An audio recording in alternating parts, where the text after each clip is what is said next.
at least that was what I was planning to do when I submitted that abstract 3 weeks ago. I think as always, when I start to work on a presentation, it might take a little different approach, and although those elements are certainly there, it's also taking a little different approach. I was just told that I should speak not too close and too loud in the microphone, because it's being transmitted even louder in the other room, which we were scared. But tell me if I'm speaking too low. So, how's the conference going so far? You having a good time? Will you hang on 1 more hour? Yes. All right. So, my name is Sorgenfrei. I'm the Director of Campaigns with Anima International, and in this talk I'll be talking a bit about the power of innovation in a movement. And first of all, I would be curious to see how many people in this room, now I can't see the people in the other room, how many of you would consider yourself a creative? Raise your hand if you consider yourself a creative. Cool, thanks. I wonder what it looks in the other room.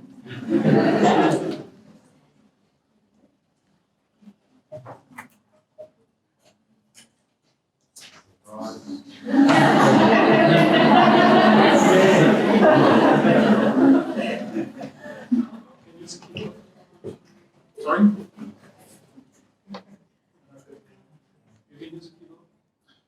It's connected to the computer over here. Let's see if I have one myself, and we can maybe try.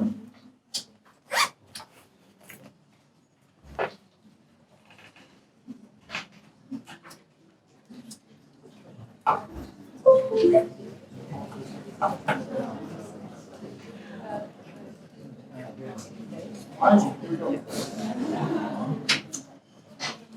So this is the first abstract drawing my daughter ever made for me. And naturally I was super excited about this, so I framed it and I put it on the wall. And although she hadn't developed a real language at this point, it was clear that she was also really excited about this, because she would be pointing towards it, and when she was sitting on my arm, she always wanted to engage with it, she wanted to touch it. And it was only 2 months later when she had developed more language, and this one morning she was sitting on the couch, and she pointed to it and she looked at me and she said, "Dad, it's upside down." And so, clearly, this is a cat, her favorite animal. And, she naturally demanded that we took it down, and she worked a bit more on it. So we've only been at it for a few minutes, and we're already learning valuable lessons. Make sure to look at something from all possible angles before you commit to a plan.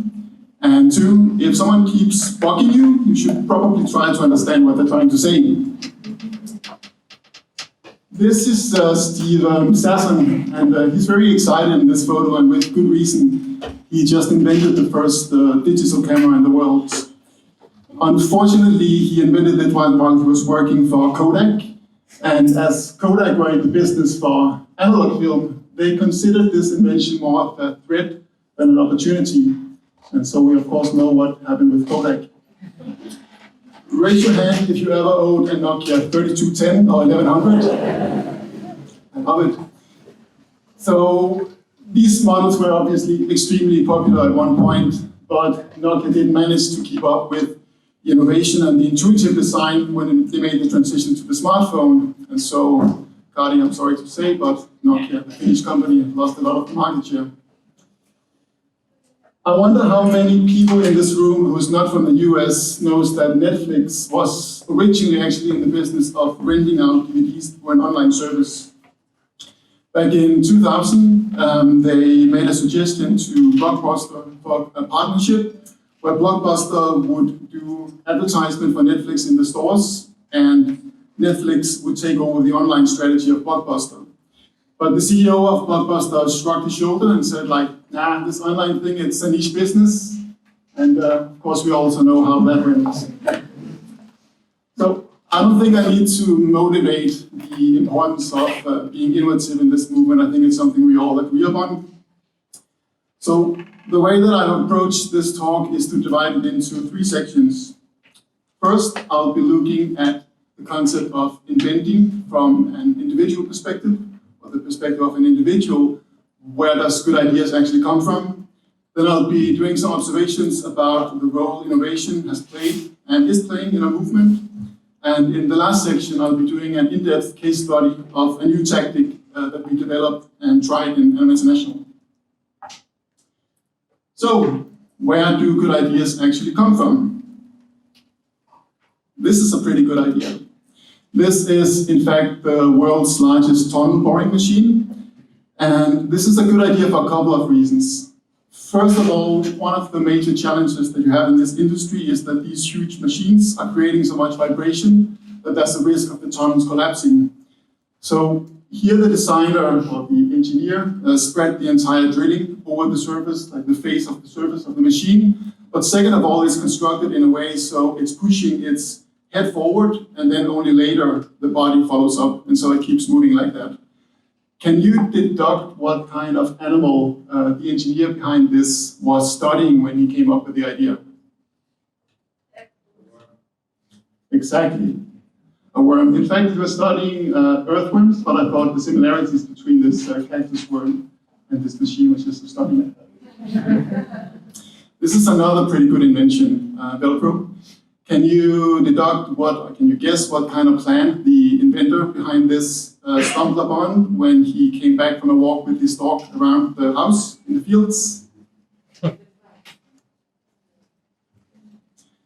Burrs. So he was removing burrs from the fur of his dog, and he got curious and wondered, why is it that they stick so well to the fur?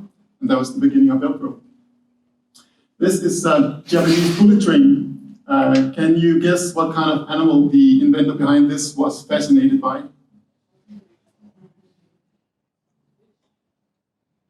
Birds. In fact, kingfisher, the design of this bullet train is stolen from the kingfisher.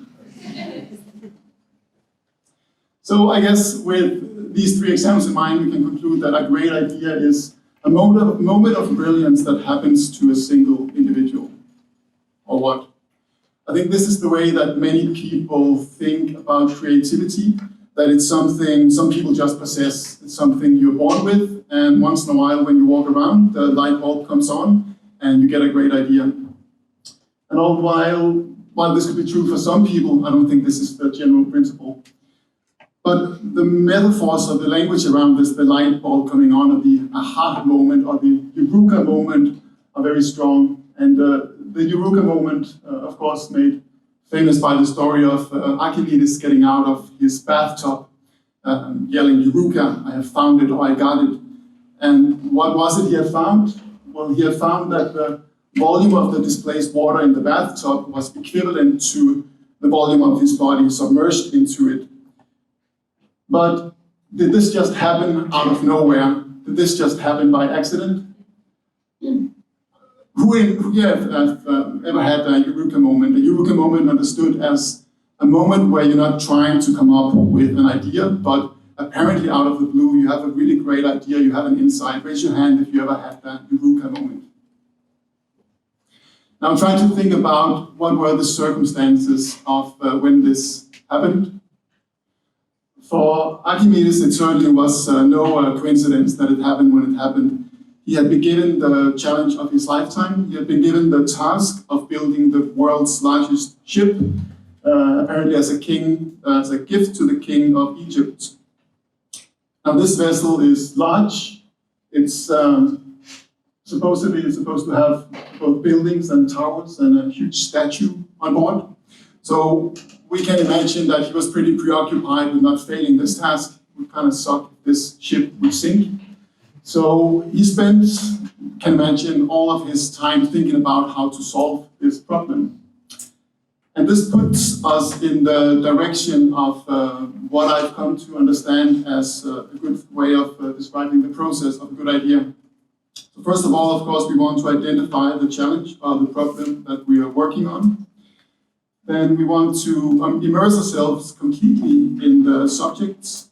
And third of all, we want to nurture our deep mind, or we want to get the powers of our unconscious brain involved in the heavy lifting. And we'll return to that.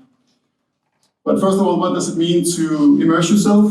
Well, once you identify the problem, you want to spend a lot of time really thinking about this issue and using as many sources as possible. And this doesn't only mean reading and researching, it means getting as many of your senses involved as possible.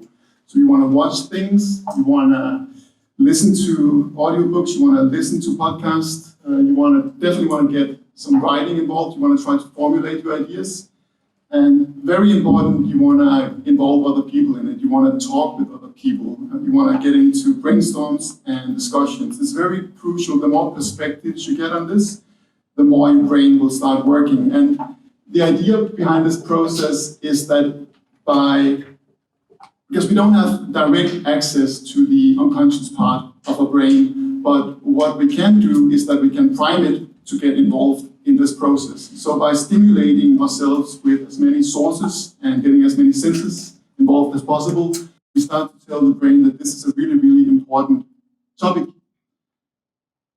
And although I don't think we should be too dualistic about sharp distinctions about what parts are taken control of by the conscious and the unconscious brain, there seems to be agreement that we only have access to around 5% of the brain's power, and that 95% of the power is in the unconscious brain.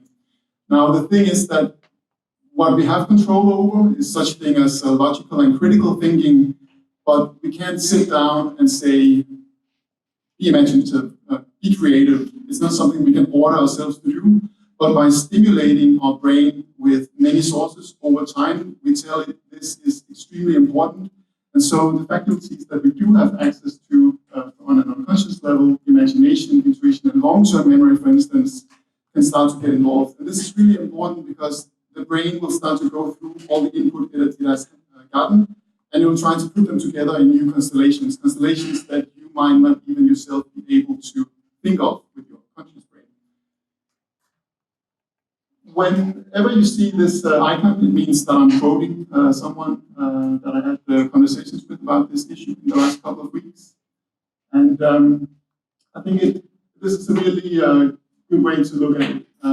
This friend says, some of my breakthrough moments have come when I distract myself or preoccupy my body and leave my mind to wander. So this is the third part of the work, which actually means that you have to stop working for a bit. Once you immerse yourself completely in the topic and you've done what you could to get feedback from other people and get as much input from reading and listening, etc., you want to take a break from it and you want to step away and you just want to give your brain some time to get in, like your unconscious brain to get involved in this. And what does it mean to let your mind to wander? Well, that can mean many different things to different people. For some people, that would mean going for a run in the forest. For some people, it means being more social, means catching up with old friends at a cafe or doing a road trip. Self-care is a very, very good way to stimulate your brain. In Finland, it would definitely be doing some sauna. For me, it's a combination of doing more exercise and catching up on sleep or getting some more naps. And I think I'm the kind of person who wakes up in the morning. When I'm really engaged in a creative process, I will wake up from a nap or wake up in the morning, and I literally need to just reach out and grab my laptop and start writing down ideas. It feels like I'm waking up 45 minutes behind a lecture that my brain has been doing already. And it's really crucial at this point that you have access, whatever it means for you to let your mind wander. If you're running or if you're in the sauna, like you need access to record yourself or write down the thinking, because you don't know when your brain is going to spit something out, and you don't know exactly what it's going to spit out either.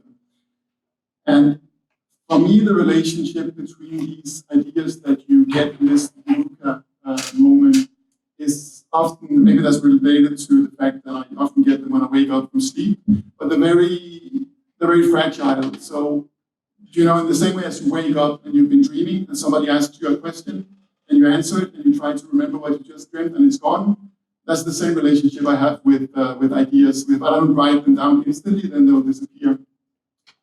I think this can be challenging for many people because what you'll have in these eureka moments are often something half-baked or something very raw. And you're sitting there with your new Moleskine notebook and it's like, oh, it's so beautiful. And like, how can I put this half idea here? It's ridiculous. Like, why should I write it down? Like, you don't feel comfortable writing it down because it's not perfect. And you don't like recording your own voice because it's, I'm going to go back to listen to this and it's going to sound like I'm rambling.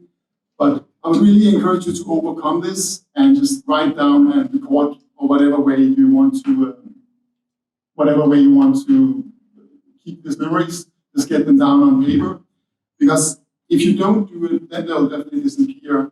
And I think the exercise here, or like the understanding here, is that if you write down your fragmented thinking in a notebook, that will give you the opportunity to go back and look at them, and all of a sudden you can see ways to connect them that maybe weren't available or obvious to you in the moment. So in that way, it becomes more of a kaleidoscope, or a fragmented collection that you can then build upon. And if you're uncomfortable still with the idea of this, I recommend this journal, Wreck This Journal. It's a journal that's teaching you how to destroy it. Very much recommended. So I think the way of describing a great idea as a light bulb coming on, it's correct, but it's kind of missing out on everything that comes before it or that's happening around it. The most beautiful way I've seen the idea of, or like the description of a great idea is as a new network of neurons firing in sync with each other inside the brain. It's a new configuration that has never formed before. Isn't that beautiful? And if you need some more hands-on tips for how to get your creativeness on, I have some more tips. Here we have a tip from Pablo Picasso. All art is theft, good art is copy, great art is steal. And this is in alignment with how another friend looks at it. Never be afraid to copy. Some of the best innovation comes from the novel combination of ideas, copy from others. I think this is a really good insight. I think we have this culture that's kind of against copying, that we feel if we copy, we cheat. And it's actually the opposite. I think you can look as something being original from the perspective of there's no new ideas out there. What is original is when you're able to take existing ideas that other people can see the connection between, and you're able to connect them and combine them into something new. So from that perspective, the further apart ideas or existing sources are, and the more of them you're able to combine, the more original the idea is. Let's see a couple of examples of this. So when Sharon from Animal Equality were doing investigations back in the days, she was naturally exposed to dead animals. And although a photo and a video can do a lot, we can imagine like the burning desire to really show people like this is an individual, like I wish you could be right here with me now and see it with your own eyes. So when she stumbled upon an advertisement campaign from pizza with a skinned animal, an idea formed in her head. Can you deduct what idea that was? Yes, also known as the Animal Rights Day. And I think it's safe to say that this is one of the most novel manifestation ideas in the recent years in the movement. When the Humane League formed, one of the major campaigns that was going on, not a Humane League campaign, was the campaign to shut down Huntington Life Sciences. And although that campaign failed for many various reasons, I think it's the idea about the highly aggressive pressure campaign combined with a much softer ask and a softer topic was very influential for forming what we today know as the pressure cage-free campaign. When the head of Anima International's plant-based campaigns, Veronica, was having conversations with a high-end restaurant, she realized that they were involved in a program called Food for Change. And that made her realize that these chefs are actually people who want to do good in the world. So when she one night was watching MasterChef Junior, she had the idea, like, what if these kids from MasterChef, what if they were cooking with some of the most famous chefs for Poland, fine dining dinner together, fine dining plant-based dinner together as a benefit for Robert Klatky. And wouldn't this be something that the media would really get involved in as well? And so Chefs for Change was born. Here's another practical advice. Think outside the box. Enlisting other people outside of your sector, for instance from PR agencies, to help you think out of the box. Although we didn't hire someone from a PR agency, we had recently recruited a new person for the communications team who had experience from a humanitarian organization with communication style that was much more positive or much softer than in Anima. So when I came up with the idea of saying, let's give the vegan challenge to the CEO, let's take out an advertisement campaign and do a vegan challenge to the CEO of the largest meat company and the largest dairy company, Maria was like, boring, let's try something totally different. Let's put them on a pedestal. Let's be really sweet. Let's kill them with kindness and let's be funny. And so she said, let's invite them on a date. And I'd like to show you this video that this idea resulted in, so you get an idea about the communication style in it.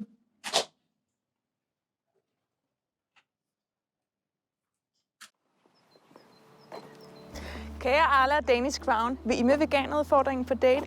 Vi har måske ikke lige det oplagte match, men før I siger nej, så prøv lige at se, hvad vi har planlagt til jer. Vi vil gerne præsentere jer for noget af det allerbedste veganske mad, der findes.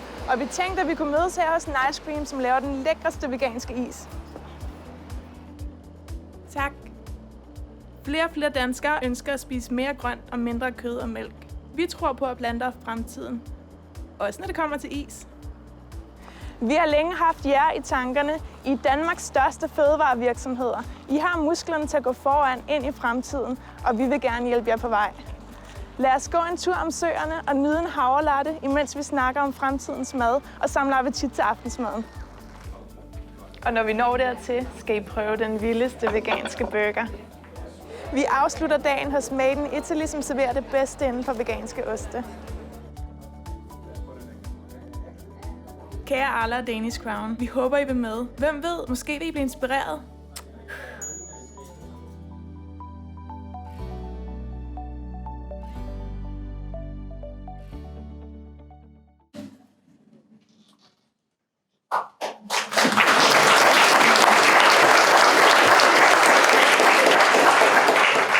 So you can imagine how novel this idea was coming from a pressure organization.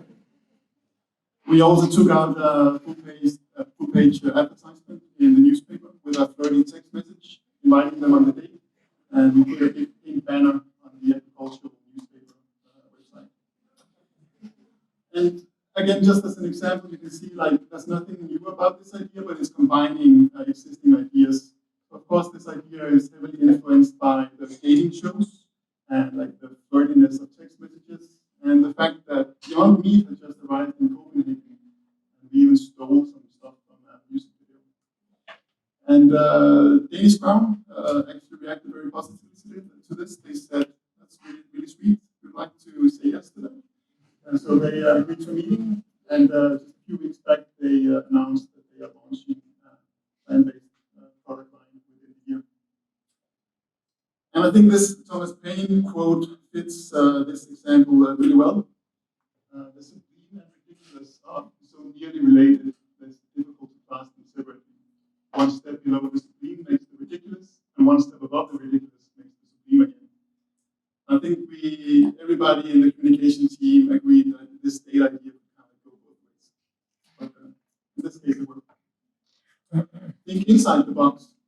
Good ideas might come thinking outside the box, but sometimes you might see all inside the box options do the trick. Maybe just polish some old pitfalls.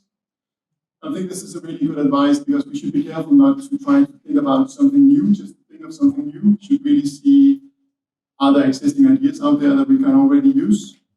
And in this situation, this is just a simple example, but the pressure campaign is, of course, no news to anybody in this room. But when we launched the first pressure campaign against the retailer in Norway, the fact alone that we dare to take out an advertisement in a brand attack became like the major news story of this angle. And here it's a headline with an interview with a PR expert saying a new form of activism has arrived. Perfect the grades. Like I said, we haven't been that innovative yet. I think we've done what others have done in other countries before us. We just perfected the ideas, cowboy hat. And although not directly related to the person who gave this quote, just as a simple example again of how to work with innovation, while we can all agree that this is a great costume, I think we can also recognize that some people have really stepped it up when it comes to street manifestations. A couple of pitfalls to be aware of when you're working with new ideas or working with creativity. There's a natural opposition among men to anything they have not thought of themselves. Wow. This is definitely something I've been guilty of myself. I don't know if it's only or primarily true for men, but I think it's good to recognize that we have a very primitive part of our brain that's putting us in competition with everything and everyone out there in some sort of old school game for competition for resources. And this is something we should address, and if you don't learn how to deal with it, then you'll be in trouble. I used to think, but now I know a little bit about certainty. I think it's interesting, and Dubusha, you also touched upon it before, like the way we should remember about certainty, that this thinking that, yeah, but I used to think, but now I know. I think every time you go back and look at something that you said I was certain about this, you're not so certain about it anymore.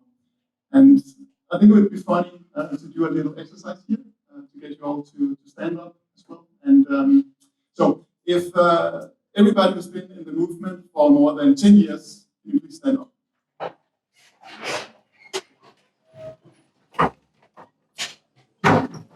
All right, we have identified the old people in the room.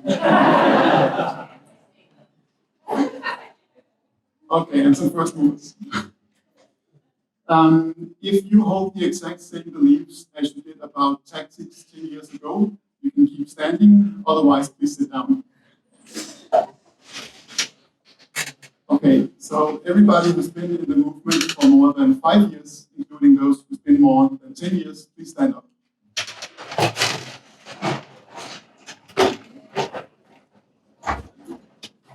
Okay, if you hold the exact same beliefs about tactics as you did 5 years ago, you can keep standing, otherwise sit down. Okay, so almost last round, and I know this is getting close to squatting exercises. Everybody who's been in the movement for 1 year or more, please stand up.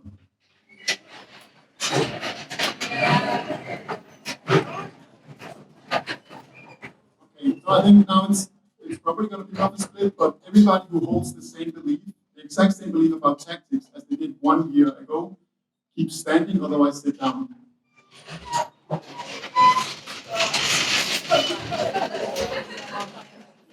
Okay, cool. Okay, final round. Everybody stand up.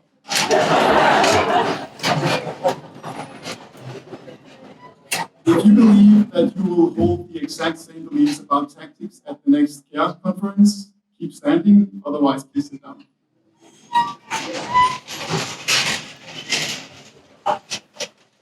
Okay. Well, this is quite amusing for me at least.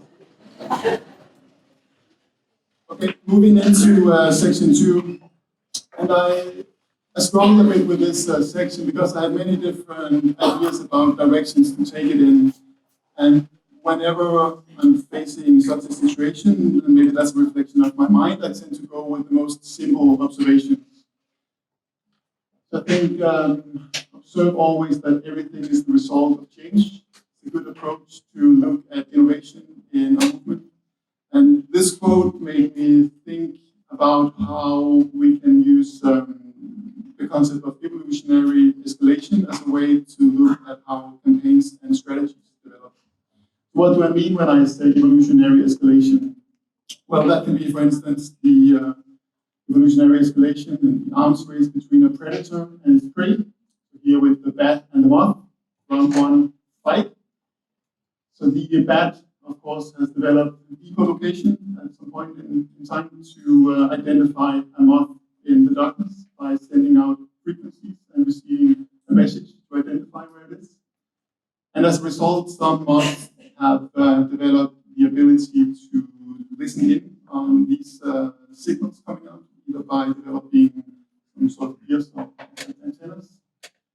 As a response, there's a natural drive towards bats that can operate on a different frequency. And so there's a battle going back and forth here about, from the bat and the moth about detecting and not being detected. Another direction that this arms race is taking is within this species of moth, a moth that has developed sort of a jammer. So it's able to produce some clicks that breaks up the message that the bat is sending out. And so the returning message is getting useless and the bat can't fight it. As a result, there's selection towards bats that can operate on a sort of like a stealth mode that can't be picked up by the moths. Another direction it's taking is forming it's like the body shape. So here this moth is much harder to identify exactly where the body is because of the elongated wings. And there comes a time in history where a bat species has to take a real good deep look in the mirror and ask itself, is this really what I wanted to become? Is this really who I want to be? You have to start asking yourself some of the big questions in life. Is there a better way? Could I be feeding on something else? Something that's a little easier to catch? And that's how evolution works. Did I get the right arm?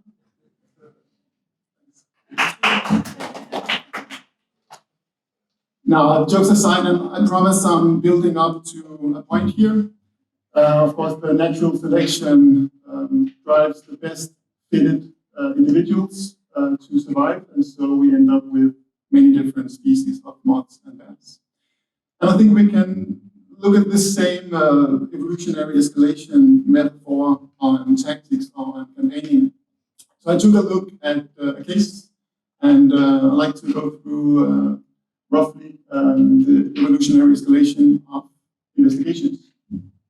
So I think when back in the 90s, most of the media attention related to animal activism and factory farming was related to the Animal Liberation Front and the releases that they did. And especially in Europe and North America, I think it was related to the mink releases. Now, while it's hard to put yourself in the mindset of why people back then thought there was a good strategy, and to the extent that they thought that this would bring anything good to the animals and create sympathy for the animals, they failed miserably. What they did was that they played the victim card into the fur farmers' hands. And as a result, all the media attention about these actions were extremely negative. Now, what it did reveal was that it's possible to get access to these places. So smarter activists, although not agreeing with the strategy of releasing animals, but sharing the vision of ending factory farming, started wondering, well, what if we started showing people how these animals actually live? And so investigations were born. While I don't think the victim card as such was played as a strategy from early on, and the people who had their animals released were victims of these actions, it was, you can certainly say that the industry started using this victim card as a communication strategy. But I think it's also clear for the people who were involved in the investigations back then that this victim card wasn't really working as well for them as it used to, because it was clear for a majority of people who the real victims were in this situation. And I think we all have kind of like iconic clips or situations that we remember exactly when the victim card stopped working. I'd like to show you a very short clip about when the victim card stopped working in Denmark.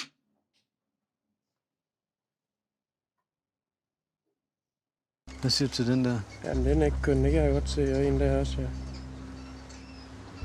Den er ikke pæn, det kan jeg godt se. Det er et kæmpe stort kødsår. Jamen, det kan jeg godt se. Minkavleren ved godt, at de skadedyr lider, men han har holdt dem i live for at kunne sælge deres skind. Men jeg prøver på at redde den, så se om jeg kan få så meget ud af skindet som muligt, ikke også? Det er det, jeg skal leve af, ikke? Så du tænker kun på penge? Nej, ja, både penge og det er jo det, vi skal leve af der. So you only think about money? No, well, yes.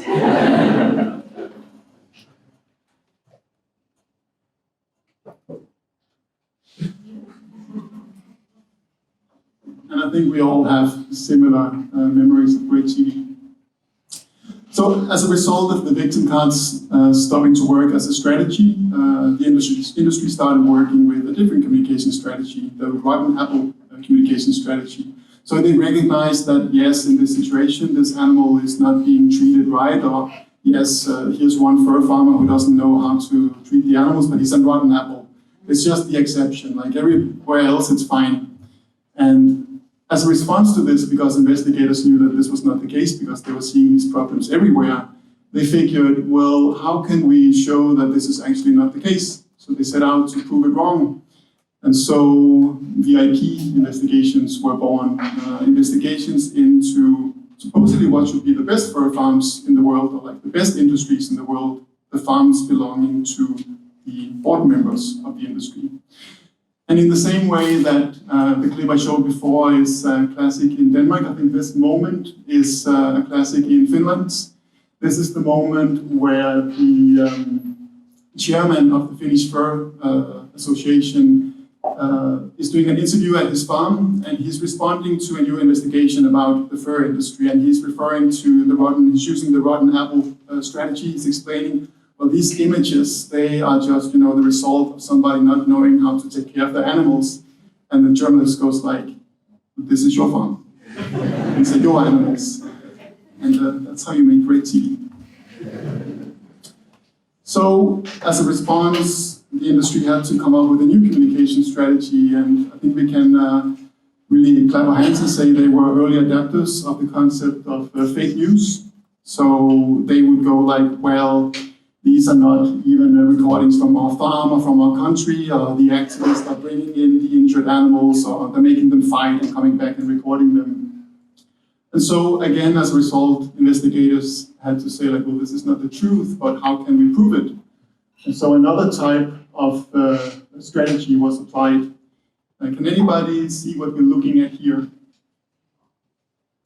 We're looking at something that's out of place. We're looking at an extra piece of wood put in a slaughterhouse. And inside this piece of wood has been put a hidden camera that's documenting the people working on this slaughterhouse and documenting the violence against animals. So this is a way to prove that, no, in fact, these things are real, you're in the footage, and they happen right here. And as another branch in this evolutionary tree of investigations that we're starting to build from early on, of course, there was a fight also about getting access to the farms altogether, because fur farmers obviously thought, or the industry obviously thought, if we can keep people out of the farms, then we don't need to deal with this negative media altogether. And so there was escalation in tactics about trying to secure the farm and how to overcome these securities. And so, of course, we end up in a situation where some places they just put up a laser wall. Another branch in this evolutionary tree is related to the lawsuits. So the industry started using strategic lawsuits as a way to shut down investigations. And what do I mean with strategic lawsuit? It's a lawsuit, they don't care so much if they're going to win or lose. They care if they're going to cost the organization time and money.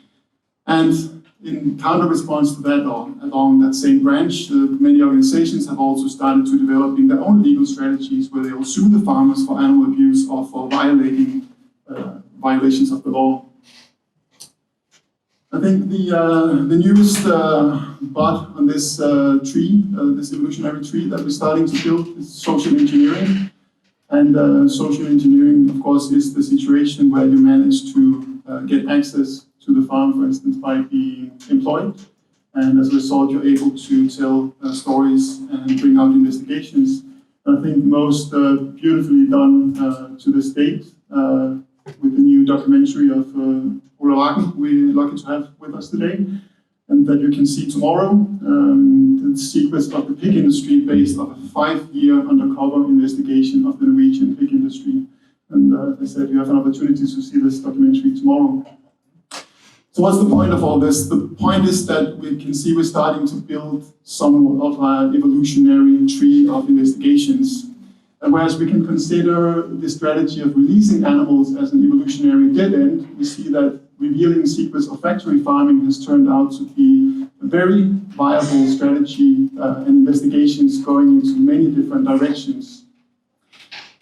A few observations that we can do based on building this tree, and of course this is a very, very simplified tree. It's more of a concept to illustrate that we can really expand all these side strategies or these branches into very, very complicated patterns. And I don't believe it's so much a tree, it's probably more of a network with nodes interfering with each other.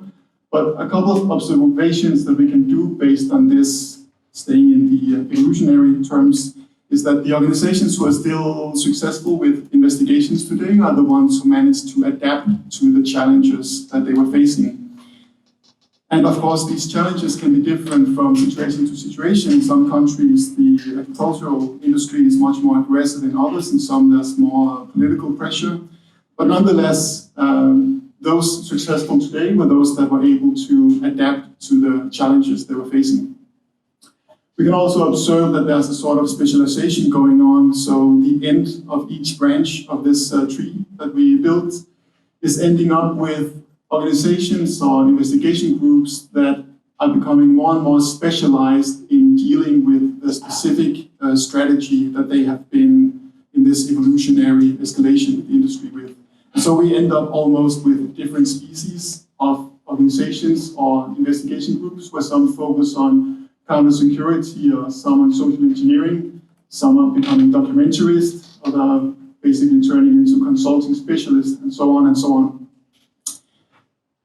And finally, I think we can also agree that the bar, as a result of 10, 15 years of evolutionary escalations of investigations, has become much, much higher. So the buy-in for an organization who wants to do an investigation today compared to 15 years ago is much higher. The things that you need to master in able to do a good investigation is much more complicated than it used to be. So evolution versus innovation, how to think about this? Well, whereas the bat didn't have the option of stopping and reflecting on, is this what I wanted to become? As an organization, we have the freedom to go back at any node in this tree and see, well, is there a better strategy? If the strategy we're pursuing right now, if it's becoming too much for us, or if it's becoming too complicated or too risky, is there something else that we can do? And of course, this is not the case for corporate outreach, but corporate outreach can be seen as a new branch that started up around maybe 10 years ago to the same strategy of ending factory farming. But we can jump in at any point in the nodes in this tree and reflect, well, should we start a new branch here? Is there a new strategy that we can try that will obtain the same goals? And that's exactly what I'm going to be talking about in my case study, as investigations in my organization were no longer such a viable option. When you're doing innovation, there is going to be a lot of risk involved in it, and there's more of a risk of wasting money. And I think I was thinking about the relationship most organizations traditionally have had with money. And although I think this is primarily true 10 years ago, I think there's still some validity to it. Historically speaking, most activists were more willing to risk going to jail than to risk wasting $1,000 of the organization's money. And as I said, I don't believe this is the case today. Maybe it's $2,000 today. But I think because most of the organizations in this room started out with a piece of pen and paper, money was always an issue. It was always something that we had to deal with, and so it was the major problem. And of course, while this is one of the biggest strengths, that we've been able to turn almost no money into success, like, 5 years ago, organizations would do investigations based on $500 of gas money, turning into some of the biggest media stories in the country. At the same time, I think while this is true, it's also a weakness because it kind of crippled our imagination. Because if we're always just thinking about what we can do with the money that we have, then we're putting a lid on our creativity. So I think in the same way as the advice to think outside the box, we also need to learn to think outside the jar. And of course, this jar is bigger now than it was 5 or 10 years ago, but still we think we're still crippled from this. And I think it's hard for people to come up with ideas that require 10 times as much campaigning budget than what the organization currently has. I think this lid is something that we need to remove. And why can we allow ourselves to remove this lid and dream bigger? Well, we can do that because we have incredibly generous donors in our movement, more than ever, who shares our vision of ending factory farming. And who are these major donors? Well, most of them are people who's been really successful doing business themselves. And a part of being successful in business is knowing when to take calculated risk. So they are also open to investing in novel ideas. And not only do we have great donors, of course, we also have animal charity evaluators and Open Financial Project doing amazing work to put more money in the hands of activists. And I think this Open Philanthropy quote on risk is really good. And maybe I'll do as the Bush and just let you read it yourself. Have some more.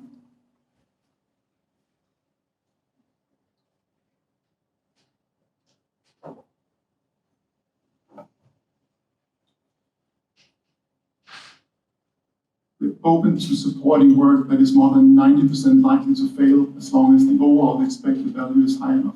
I think it's really good to have in your back of your mind that the movement is willing to invest in risky ideas and that you should not put any lids on your creativity. You should let it blossom as much as possible.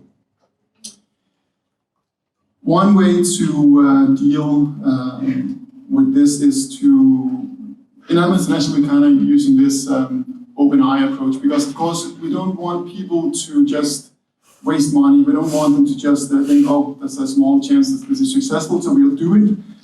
But at the same time, we don't want people to protect their ideas because they believe that if they are risky, or if there's a chance that they'll fail, or that they'll cost the organization money, then we can't do them. So I think what often happens, and which has certainly been true for myself, that you run into confirmation bias because you fall in love with your own idea.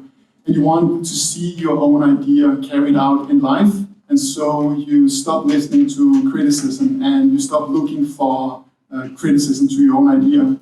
And I think with this open eye approach, where it's clear for everybody that, well, if there are problems with your idea in the sense that it can fail and that it's risky and it can cost us money, or we can be in legal troubles, that doesn't mean that the idea is off the table. We're willing to take this risk. We just want to do it with open eyes. And so people are encouraged to look for problems in their ideas, which makes stronger ideas. Okay, moving into the third and final stage of this talk. This is going to be my case study of a campaign we developed against the dairy industry in Denmark last year. And why dairy cows? So of course I recognize that hens and broilers, fish, are major important issues to work on. And we do have programs focusing on hens and broilers in Denmark. But what we wanted to do here was to create a big media campaign because we wanted this to achieve what investigations used to be able to do, to get a really, really big media story. And that is not the strategy we're currently pursuing with these other topics. First of all, there are severe ethical and welfare problems in the dairy industry. It's never been investigated. It's underreported in media. We had a very generous donor for the campaign that allowed us to carry it out based on our idea. And there's a lack of public knowledge about the standard practices, and at the same time there's a delusional public and a really overconfident industry that has played some really strong communication cards, presenting itself as being very open, saying like, we have nothing to hide, we have open farm days, just come and see. And at the same time, as I said, investigations were problematic in Denmark for many reasons, and for a long time I've been wanting to try to come up with a different strategy to them that could achieve some of the same goals. So this campaign also provides a sandbox for us to play around with this strategy. So when there's a topic that is unknown in the public, the normal approach will of course be to investigate it. The problems of investigations or investigation challenges, and these are not just true for Denmark, I think many people can relate to them. First of all, we have the serious threat of strategic lawsuits. Right now there's a lawsuit against an activist in Denmark for doing investigations. There's a personal risk for people involved, of course. In Denmark, the media is also really under pressure from the industry. We have a very powerful agricultural industry who's able to use its network to influence what stories will be carried out in the media. And they have very strong political ties as well, which has put us in troubles before. I think we can all agree that it can be really hard to control the message in the media. And a lot of the stories going out based on investigations are more focused on the extreme and not really the core message of what we want to say sometimes. And then, of course, depending on what your organization wants to be, there can be an image cost of working with investigations since they are illegal. And as we saw from the evolutionary tree with the specialization, due to the escalations, there's an increased cost of doing investigations. I just want to highlight again, like, I still think investigations is one of the best strategies and one of the best tools that our movement has available. So this should more be seen as a way of addressing the issue when you feel that this tactic might no longer be viable for you. So why do we do investigations in the first place? We want to raise the status of factory farming and farmed animals. We want to reveal to people what happens in these industries, and we want to install images. And sometimes we want them to support campaign-specific goals.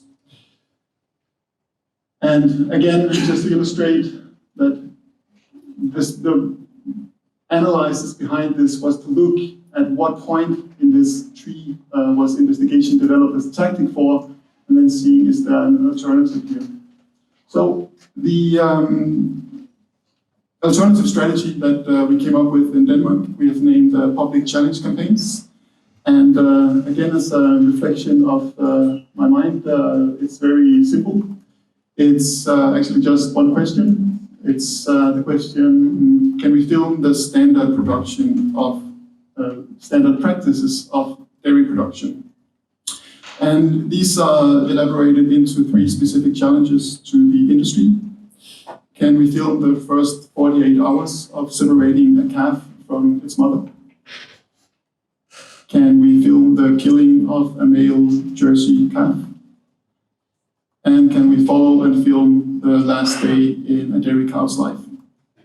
And will you take a public debate with Anima about this?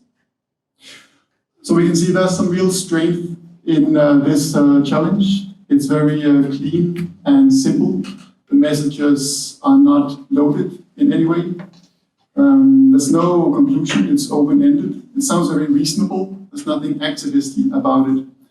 And so people's defense mechanisms are not so alarmed. It makes you raise questions and it sparks imagination. Why would somebody want to film the last day in a dairy cow's life? Why is that so interesting? What is this thing about killing male newborn calves? What is that about? And you also see that the questions or the challenge has been constructed in a way that you're damned if you do, damned if you don't. So if the industry allows us to film this, we get footage that would normally be almost impossible to get with investigations, and we get media stories. If they don't let us film it, we still have a media story, because what was all this talk about the industry being transparent and everybody could come out and see how you do things? What is the industry really hiding? And in the end, consumers will lose trust. Of course, this is all based on the hypothesis that no matter how nice the industry tries to show these standard productions, the public, or the majority of the public, will still feel that there's a strong ethical conflict here. How can you show a nice way of shooting a newborn male calf? How can you show in a nice way taking a baby from its mother? And how can you show in a nice way a spent dairy cow being shot down at a slaughterhouse? We'll also see that whereas the industry is very well prepared in their communication strategies for dealing with investigations, here's some of their one-on-one go-tos, old classics. We can see that none of these stick to the communication of this campaign or to the strategy of this campaign altogether. And especially this campaign was designed to deal with the fact that the industry has been extremely successful in Denmark with branding itself as very transparent and open. We have these open farm days where you can bring your family and your kids and the kindergartens out to see how a farm works, but can we see the entire story? So the components, when we start to go into how is this campaign actually designed and run, can be divided into topic mastery, document lack of knowledge, target brand, expose lack of knowledge, create curiosity and hype, and public engagement. Let's take a look at them one by one. So of course, in any campaign you want to do, you want to know what you're talking about. But if you're going to challenge an entire industry to a public debate and them having experts on their side, you really need to do your homework. To work with the documenting lack of knowledge, we did a public survey about the Danish population. And this serves 4 points. First of all, it gives us legitimacy to give the challenge to Arla. Say the Danes wants to see how dairy production works. Second of all, it embeds the campaign in facts. No one can doubt the facts from a public survey. This is done by a respected authority, so we embed the campaign in facts. Third of all, it gives us a media hook. We know how journalists are under pressure for writing more and more content faster, and at the same time the trend of fact-checking is really strong. So again, by giving a base of undeniable facts, we have provided already a framework for the story for them to work with. And fourth of all, you'll see that we did some value-based questions as well. And this seems to be a good strategy to report in the media that people are against certain practices that will lead more people in that direction. Let's have a couple of look at some of the questions we asked about. I'm just going to show you 3. Why does a dairy cow start to produce milk? It's very, very simple. But more than 50% of Danes don't understand that a cow needs to have a calf to produce milk. 25% said all cows automatically start producing milk when they become sexually mature. What do you think happens on Danish dairy farms when a cow has given birth to a calf? More than 2 out of 3 people don't understand that the calf is removed within 12 hours. And one of the value-based examples, to what extent do you agree with the practice of removing calves after 12 to 24 hours? And only 10% of the population agrees with this practice. Then thirdly, we want someone to play ball with. We want a simple confrontation that we can sell to the media. Anima versus Arla, Arla being the major dairy producer in Denmark. And as you see an example here of this is the advertisement campaign that went out in 10 newspapers covering all of Denmark. We combine 2 simple things, the public survey, and we use that to motivate the challenge to Arla, since the Danes don't understand how dairy production works. And you've been working so hard for so many years to show them how it works. Maybe here's a way that we can collaborate on educating the public. And as you see, it's very non-activistic and it's very clean and simple and polite. The headline goes, "Dear Arla, when we tell the Danes the entire story behind milk." And at the same time, we ran a strong online campaign with many components. And I'd like to show you a couple of videos here to give you an idea about the tone again. The first one is actually with English narration, because we got the story picked up by The Independent in the UK, because Arla also has a market there. Dear Arla, You own nearly 90% of Danish dairy production, and every day you provide milk to Danes throughout the country. Over the last decades, you've spent millions of dollars marketing your products and making up countless fairy tales explaining how milk is made. But despite that, we haven't seen the real picture of Danish dairy production. Danish consumers are confused and feel lost. For example, more than half of the Danish population doesn't know that a cow only produces milk if she has given birth to a calf. And 2 out of 3 Danes don't know what happens to the calves who are inevitably born into the dairy industry. When I researched the topic, it seems that calves are removed from their mothers only 12 hours after being born. That tens of thousands of male calves are killed shortly after birth because they cannot produce milk. And that a dairy cow is worn out after just 5 years when her milk production slows down. When I try to find documentation of this, only foreign recordings like these show up. But I would like to see what it looks like in Denmark, and I think the Danish people deserve that as well. So Arla, isn't it about time you showed everyone the whole truth?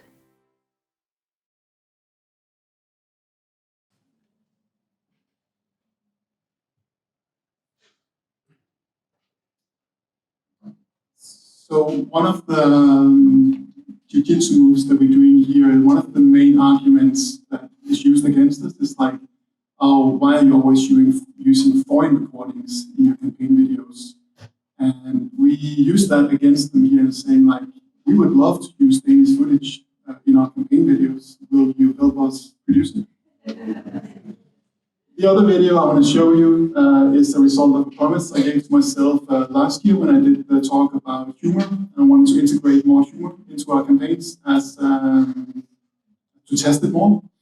And this one might be a little over the top. It's based on a vox pop asking people on the street about how dairy production works. And this actually went viral by Danish standards.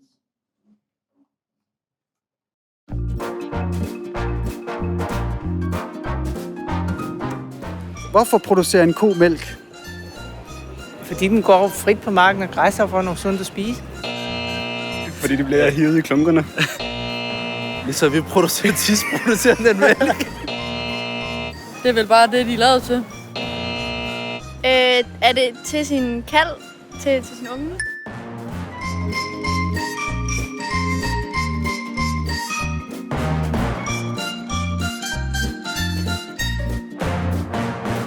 Jamen, den drikker jo mælken hos sin mor, eller hvad? De kunne ikke holde den fra hendes mor. Nej. Det er måske lidt for voldsomt.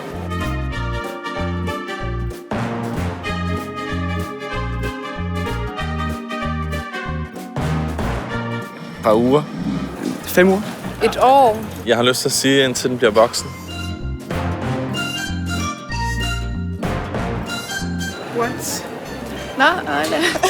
Det synes jeg er forkert. Ja, det er dyremishandling. Altså, det synes jeg ikke, der er i orden. Ja. Altså, uacceptabelt. Man vil jo ikke gøre det med hunden.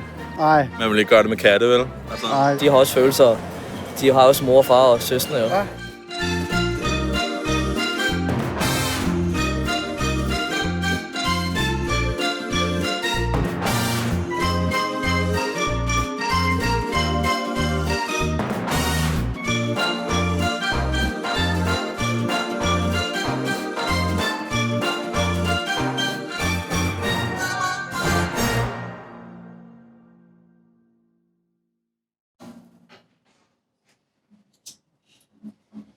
Yeah, so you see, we constructed this, making it really outrageous in the beginning, and that definitely helped a lot in getting the viral effect of it. Although Arla tried to really play the communication under the radar, they had to respond to this, and so they made a post to their Facebook page, a result of hundreds of people starting to write them. And of course, this created the perfect spot for us to redirect the traffic from all the content we were putting out on social media. And so this became a huge discussion, actually more than 1,000 comments. Now, if you were Arla, how would you deal with the situation of being publicly challenged would you let us film, or would you say no? Or what would you do? I think the strategy that the industry usually follows in these situations is just to shut up, just to try to kill the story. And we've seen this quite a few times, and so we expected that this would also be the reaction from Arla. So we had, of course, prepared a phase 2. In this phase, because Arla had said that, well, we're just a co-op, we're a company, like we don't produce the milk.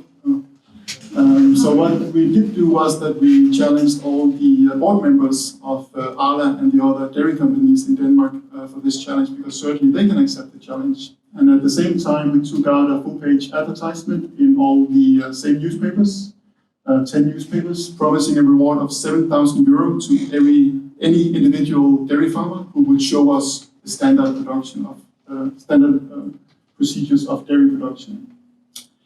And if Arla felt that they were kind of in control after round 1, they were certainly losing control now, because it's not hard to imagine, an old farmer in northern Jutland saying like 7,000 euro just for showing how I do my work. Like, of course, stupid activist people.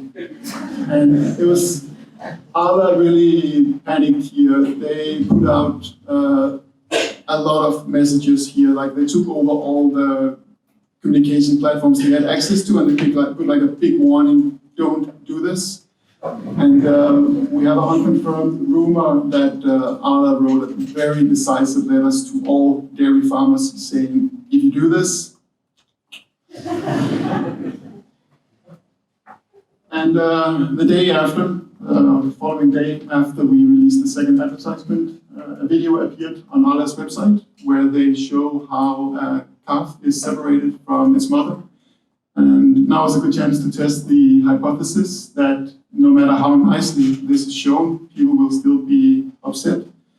I think although Walt Disney would have been proud about this production, the Danish population still didn't buy it. And as you see, this became a huge talking point. And actually they produced it so over the top that some dairy farmers themselves started saying, because normal farmers think very different about this than communications people. They were like, well, this is bullshit, this is not how we do it. And like, we're denying that the calf will sometimes jump out of the box and try to get back to his mother. It happens all the time. So we got this discussion where farmers got involved in it, saying like, Arla, this is not true.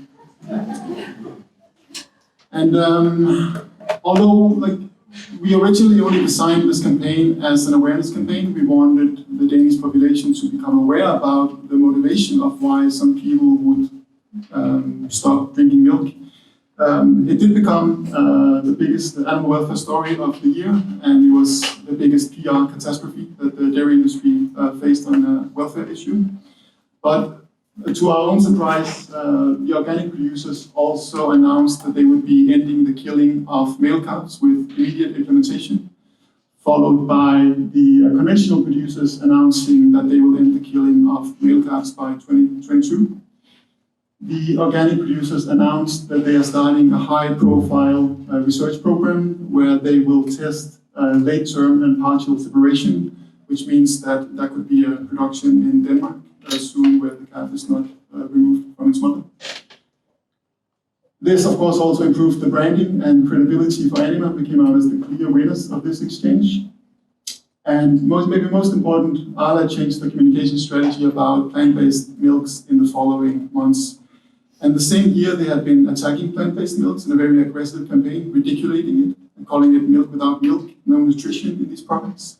And now they are slowly finding a way to announce that, plant-based milk is also going to be part of our product line in the future. And just to, again, illustrate that this idea is nothing but a composition of many different existing ideas or facts or observations in society. I think one of the key ideas behind this came from observing the success of a video we made where we see people reacting to watching Meet You Meet. So you never see Meet You Meet yourself, you just see people reacting to it. And it's the same that goes on in the Beverage Project. The film was made on a very, very tight budget, so they couldn't create a big scary monster, so they just had to plant the idea of what does this monster look like in people's minds. And by asking these open questions about what the production looks like, people start to imagine themselves what it actually looks like. Then again, we had the transparency communication style in Denmark that they were using. We didn't have the footage that we wanted. There's some inspiration from Lost Children, dairy box design and population studies. And finally, Copenhagen Fur provided one of the key ideas. Back in 2009, they ran a big campaign where they promised a reward of 70,000 euro to the people who could reveal who were doing the investigations. So we thought it was nice to use that against them. So this, although this idea started out as something I've been thinking on for a long time, it became clear during this long process that the original idea I had was very, very far from the end product. And the success of this campaign was only a result of discussing back and forth 100 times with the entire team. And I think everybody in the organization were involved in developing this idea, and it's the only reason that it became so wholesome as it did in the end. And maybe this is also a good way to think on it on a more global scale, that the ideas that we are producing ourselves as organization, like, could they be much stronger, or could we get much more out of getting the most creative people from various organizations on a regular call once in a while and discussing ideas? Because I think this perspective from the outside is extremely important, and it was the only reason that this campaign was a success. Finally, this idea is of course not contained only to dairy production in Denmark, so we tested it out in Ukraine, for instance, where we produced a public survey revealing that the customers of Auchan don't understand how Auchan produces their eggs. And so we took out an advertisement campaign, although this was made on a much, much, much smaller budget. We took out an advertisement campaign challenging Auchan to show the customers how egg production actually works. And this was a really good media story in Ukraine as well, and we are also in better communication with Auchan after grabbing some media attention. And finally, I wanted to steal, copy, adapt, criticize, improve, kill this idea. I think there's probably potential here for this to go in many other directions, and I'd be curious to hear your criticism about this idea, and if you at any point feel like copying or stealing it or adapting it, I'll be very happy to discuss variations of it that would fit your organization. So, in the end of this, all the people who raised their hand and considered themselves creative in the beginning of the talk, can you raise your hand again? Okay, and who now thinks they have the potential to become creative or innovative? Okay, that's the new hands, that makes me happy. Okay, thank you.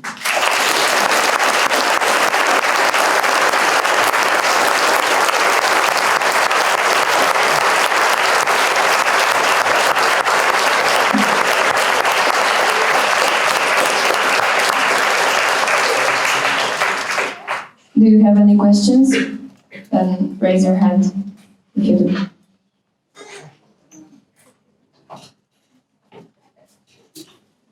I have a question. I would like to know your opinion. What do you think? Because I've noticed that animal organizations are mostly targeting either consumer to eat less meat, eat less dairy, or they're targeting the producer, like the industry.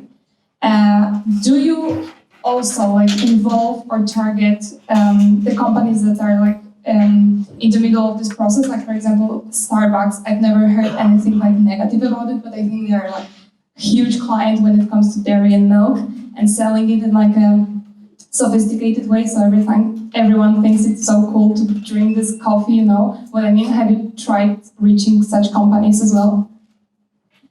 It's not campaigning area that in Denmark we've done so much. I know it's a huge success in Poland, for instance, the program, and other places as well. And I think there's a lot of potential actually for working with a more positive collaboration with these companies. I think they're able to see the benefits from collaborating with the animal welfare organization on these improvements. And like the entire pressure campaigns for cage-free can of course be seen as examples also of attacking companies one by one to make them improvements. But I think you can go both ways. Did that answer the question?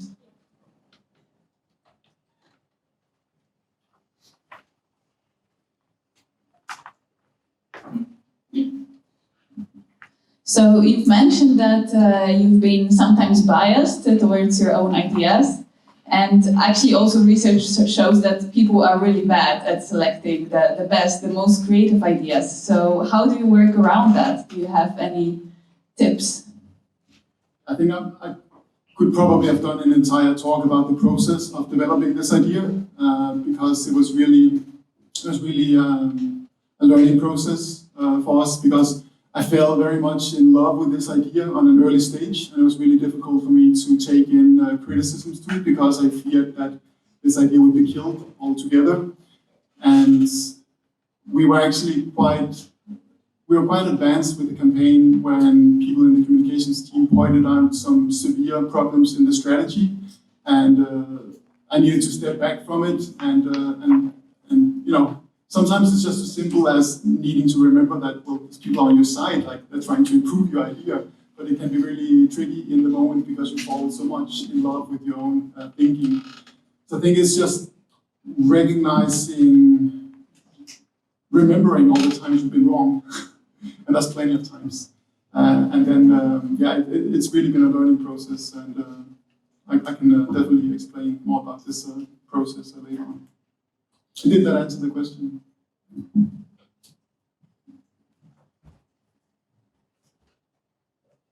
It's not really a question, I just wanted to comment. But you commented on what I said that might also what I can do.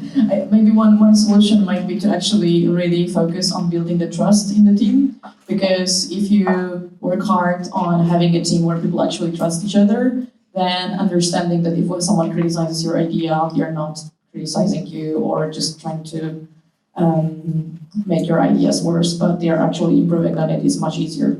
So I would think that building psychological safety and trust in the team might actually make you feel less threatened by someone criticizing.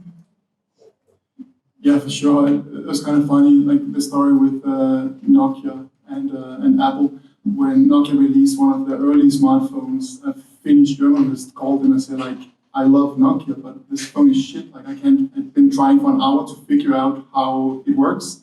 And they got really defensive, and they were like, no, it's because you don't understand it. Like, here's how it's built.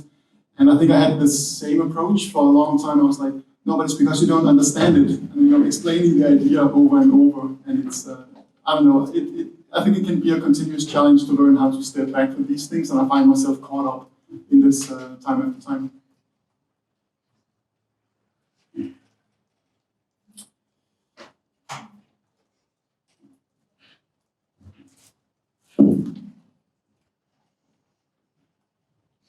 Just a very short question. So it's actually allowed to kill a one-day-old male calf in Denmark? Or was it a misunderstanding? Yeah, so in the Jersey production, the male calves are often killed because it's not worth trying to raise them for beef. So some are sent on live exports, but some of them are just shot straight away. They're considered a waste product in the same sense that male egg layers are considered a waste. But this practice, they stopped now.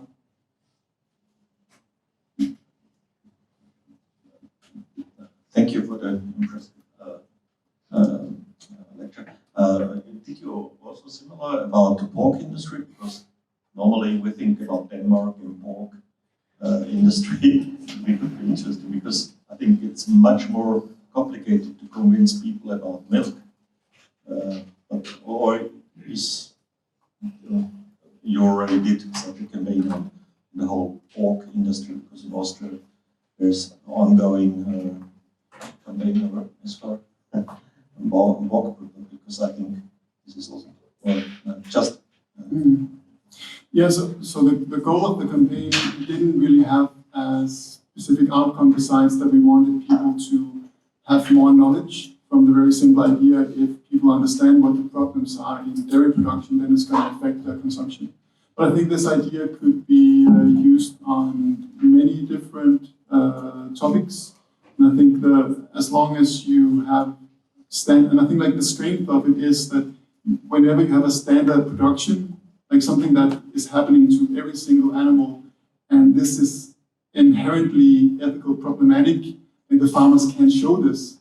And instead of just focusing on the most ugly cases, we can focus on the most ordinary problems, the things that they can actually not show. And I think that applies to basically any industry.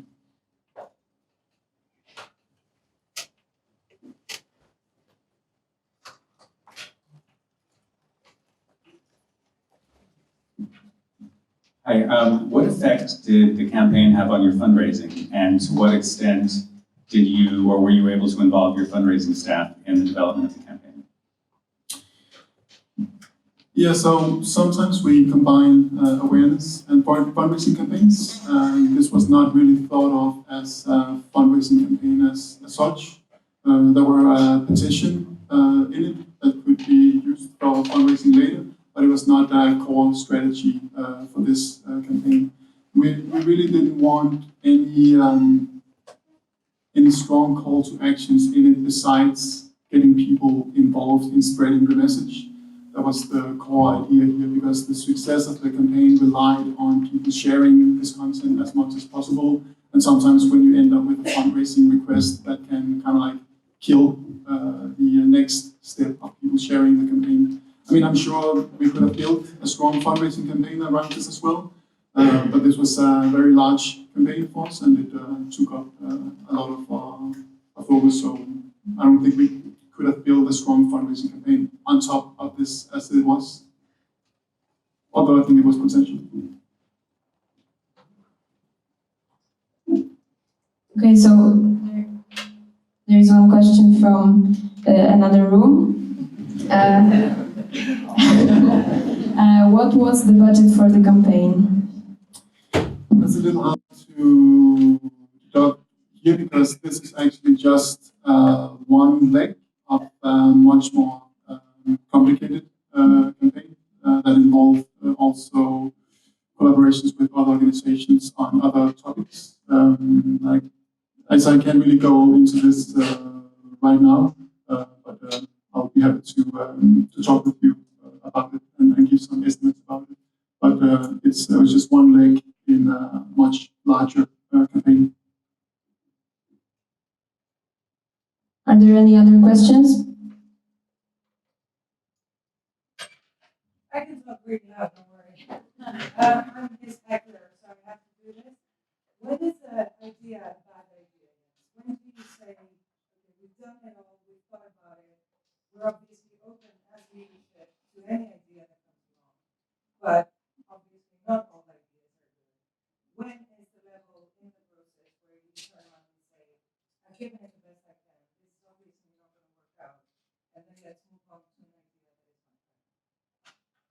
Question. I think you'll notice it in the room, in your conversation with people, when people start to lose trust in the idea. But I also think that some of the ideas that we might abandon, or that we say like, okay, so this worked in one country, now we tried it here, but it didn't work here. I think we should also be cautious about those conclusions as to when something doesn't work, because it might be that the way you did it wasn't good enough, or it could be that you didn't put enough energy or love into it. What is a good idea, bad idea? I don't know. Anybody else has an answer to this? I'm not sure I can answer it. Yeah, it comes. I mean, I guess like you should like basically constantly try to monitor and evaluate interactions and always kind of have the like estimates of like effectiveness or cost effectiveness of like all the other campaigns you can pursue. And then basically when you see that your campaign is not anywhere close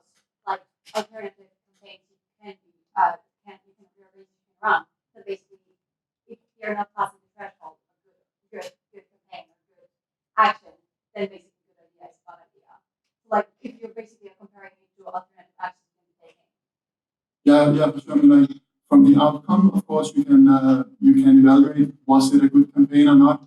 I think the tricky thing is to know like when to call it. If you're in the process, say like, no, I'm gonna kill it. Like I've lost the faith in this idea before you actually carry it out and see the results. Also because the results of this campaign, like it was not, we hadn't imagined that this would be the result, but the PR catastrophe was just so bad that they had to do some damage control by dealing with some of these issues.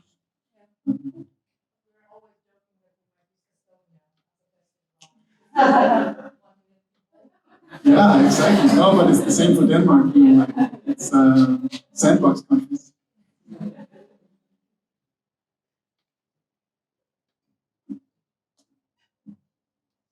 Okay, so I have one more message from Veronica.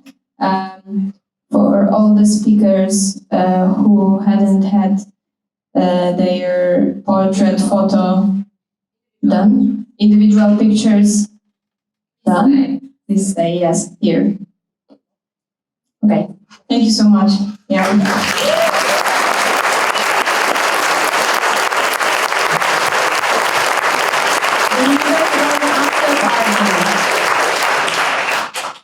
Everybody has to come to the after party. It's the essential part of the conference. So if you're not at the party, it's as if you haven't really come to Care Conference.